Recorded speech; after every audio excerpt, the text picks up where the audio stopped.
देखिए दोस्तों, प्रश्न नंबर 4 क्या दे रखा है। एक वृत्त जिसकी त्रिज्या 100 सेंटीमीटर है और 22 सेंटीमीटर लंबाई का चाप वृत्त के केंद्र पर कितने डिग्री माप का कोण बनाएगा।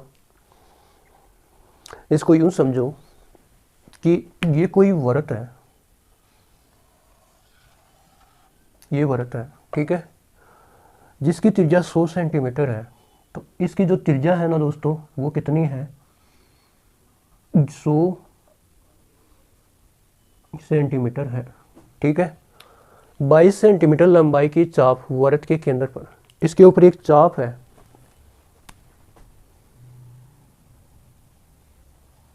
इस वृत्त के ऊपर एक चाप है, उसकी लंबाई कितनी है, 22 सेंटीमीटर। इसने ये बोला है कि ये जो 22 सेंटीमीटर का जो चाप है वृत्त के केंद्र पर कितने डिग्री का कोण बनाएगी, ये हमको ज्ञात करना है। ये थीटा का मान हमको ज्ञात करना है, ठीक है दोस्तों। तो देखो बहुत ही सरल है, हल करेंगे तो आराम से हो जाएगा। एक वृत्त जिसकी त्रिज्या 100 सेंटीमीटर है, हल देखो दिया है।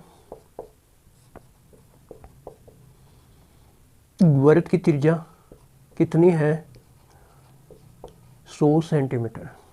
चाप की लंबाई कितनी है, 22 सेंटीमीटर, और चाप की लंबाई को L से प्रदर्शित करते हैं।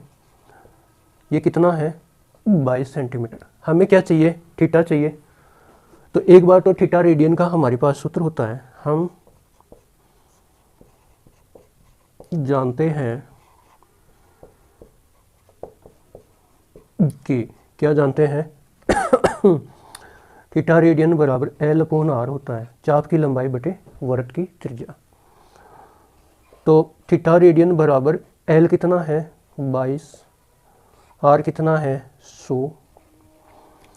कटता है क्या, हाँ सर कटता है, 2 से कटेगा 11 बार, ये 2 से कटेगा तो 50 आ जाएगा। और कटता है क्या, 11 का भाग इसमें नहीं जाता है, ठीक है। तो ये जो कोण आया हमारे पास में, ये किस में आया दोस्तों, रेडियन में आया। लेकिन इसने क्या पूछा है कि डिग्री के अंदर इस कोण को निकालिएगा।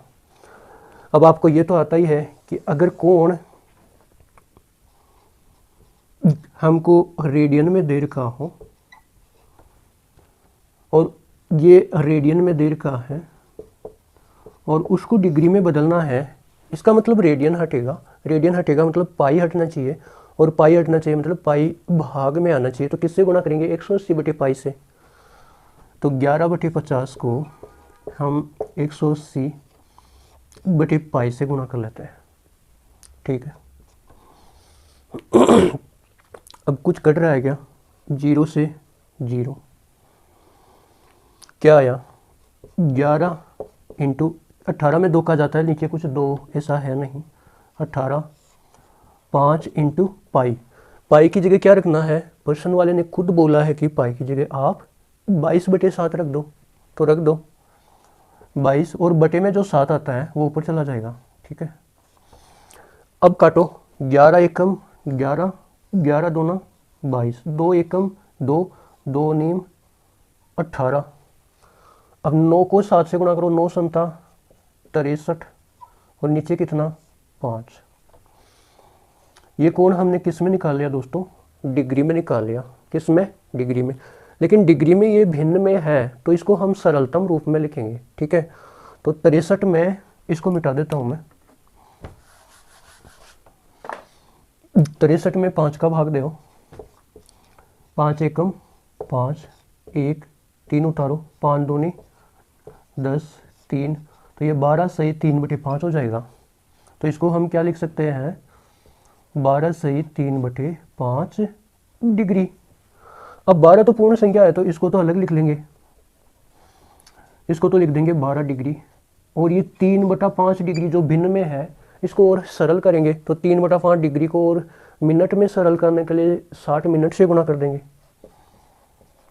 अब 6 दूनी 12 36 18, 180, 180 में 5 का भाग दो, इस पूरे को हम हल कर रहे हैं। 5 3 15, 16 17 18, 5 6 30, कितना आया 36, शेषफल कितना 0, पूरा पूरा भाग चला गया ना दोस्तों। तो यहाँ से क्या मिलने वाला है 12 डिग्री, और जब इस पूरे को हल किया हमने तो कितना आया 36 मिनट। ये इसका क्या हो गया उत्तर हो गया। ठीक है दोस्तों, अब देखिए जो पूछा था डायग्राम वो भी बना देते हैं। ये एक वर्ग था जिसकी त्रिज्या 100 सेंटीमीटर थी। इसके ऊपर एक चाप था 22 सेंटीमीटर लंबाई का। ये चाप की लंबाई है 22 सेंटीमीटर। ये r बराबर 100 सेंटीमीटर। ठीक है, तो ये भी कितना, ये भी त्रिज्या है तो 100 सेंटीमीटर। और हमसे ये कोण पूछा था तो हमने निकाल दिया। ये कोण कितना है 12 डिग्री 36 मिनट। तो ये था प्रश्न नंबर